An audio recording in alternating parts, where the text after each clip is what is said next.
नमस्कार। आज के इस विश्लेषण में हम सीधे एक ऐसी वारदात की तह तक जाएंगे जिसने सबको चौंका कर रख दिया है। चंद्रनाथ रथ की हत्या का रहस्य। बिना किसी लाग लपेट के सिर्फ रिपोर्ट किए गए तथ्यों के आधार पर हम ये समझने की कोशिश करेंगे कि उस खौफनाक रात आखिर हुआ क्या था। चलिए शुरू करते हैं। तो आइए सबसे बड़े सवाल से ही बात शुरू करते हैं। आज तक की रिपोर्ट के मुताबिक क्या एक राजनीतिक रंजिश की वजह से शुभेंदु अधिकारी के पीए की जान गई? ये कोई मामूली सवाल नहीं है। ये एक ऐसी गुत्थी है जो एक भयानक हत्या को सीधे तौर पर गहरी राजनीतिक साजिश के संदेह से जोड़ देती है। क्या वाकई ऐसा है? चलिए तथ्यों को देखते हैं। आगे बढ़ने से पहले ये जानना जरूरी है, चंद्रनाथ रथ कौन थे? अब देखिए, इनका प्रोफाइल बड़ा ही दिलचस्प है। चंद्रनाथ का जीवन मानो दो बिल्कुल अलग अलग दुनियाओं का हिस्सा था। एक तरफ वो भारतीय वायुसेना के पूर्व कर्मी थे, मतलब घोर अनुशासन और देश सेवा, है ना। लेकिन दूसरी तरफ वो बंगाल बीजेपी के सबसे ताकतवर नेता शुभेंदु अधिकारी के सबसे करीबी सहयोगी यानी उनके पीए थे। सोचिए, एक सैनिक से लेकर एक हाई प्रोफाइल राजनेता के राजदार बनने तक का सफर। यही बात इस पूरी घटना को इतना गंभीर बना देती है। और हाँ, हमें उस माहौल को भी समझना होगा जिसमें चंद्रनाथ काम कर रहे थे। शुभेंदु अधिकारी ने ममता बनर्जी को उनके ही गढ़ में हराया था।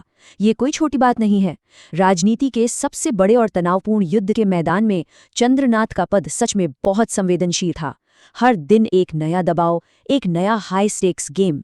और फिर आती है 6 मई की खौफनाक रात। बुधवार 6 मई की वो रात।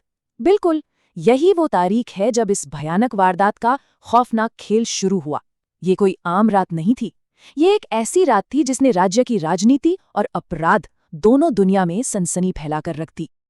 आइए देखते हैं कि इस हत्या का तरीका क्या था। आखिर ये वारदात कैसे हुई? अब इस घटनाक्रम को ध्यान से समझिए। ये कोई अचानक से हुआ हमला नहीं था। पहला, चंद्रनाथ की स्कॉर्पियो कार को अचानक बीच रास्ते में रोका गया। दूसरा, फिर बीच सड़क पर उनका पीछा किया गया। जरा उस खौफनाक मंजर के बारे में सोचें। और अंत में तीसरा, एक बाइकर ने करीब आकर उन्हें गोली मार दी। सच कहूं तो ये पूरा विवरण किसी डार्क क्राइम थ्रिलर से कम नहीं लगता।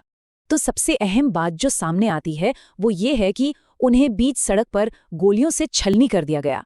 ये रिपोर्ट किए गए तथ्य साफ दिखाते हैं कि हत्यारे कितने बेखौफ थे।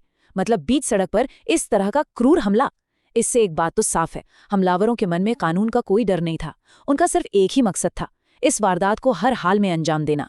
तो क्या ये सियासी रंजिश का सवाल है? अगर हम इन दोनों पहलुओं को एक साथ रखकर देखें तो तस्वीर और उलझ जाती है। एक तरफ एक बेहद अनुशासित पूर्व भारतीय वायुसेना कर्मी और दूसरी तरफ एक ऐसे इलाके में एक बड़े राजनेता का सबसे करीबी विश्वास पात्र, जहां का राजनीतिक माहौल हमेशा गर्म रहता है। क्या उनके इसी राजनीतिक जुड़ाव की वजह से उन्हें निशाना बनाया गया? शायद। इन दोनों जिंदगियों का कॉन्ट्रास्ट इस हत्या की गुत्थी को सच में बहुत पेचीदा बना देता है। और इसीलिए इस पूरी पड़ताल के बाद हमारे सामने ये सबसे बड़ा सवाल खड़ा रह जाता है, क्या चंद्रनाथ रथ की बीच सड़क पर हुई हत्या महज एक साधारण अपराध था या फिर राजनीतिक रंजिश की आग में रची गई एक सोची समझी साजिश?